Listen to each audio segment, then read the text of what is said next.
आजचं मार्केट चालू होण्याआधी आज एक दुःखद बातमी समजली. आपल्या राज्याचे उपमुख्यमंत्री माननीय अजितदादा यांचं आज दुःखद निधन झालं.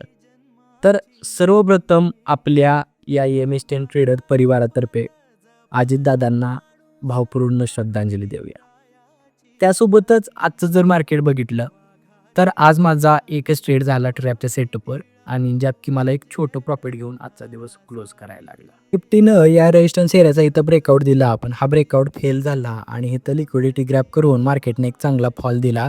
त्यावेळी इथं ट्रॅपच्या सेटअपवर मी पुट साईडचा ट्रेड घेतला आणि इथून माझं जे इनिशियल टार्गेट होतं ते या सपोर्ट एरियाचं होतं, जे की अचीव झालं. त्यावेळी या ट्रेडमध्ये मला जवळपास 19,000 रुपयाचं प्रॉफिट रनिंगमध्ये दिसलेलं.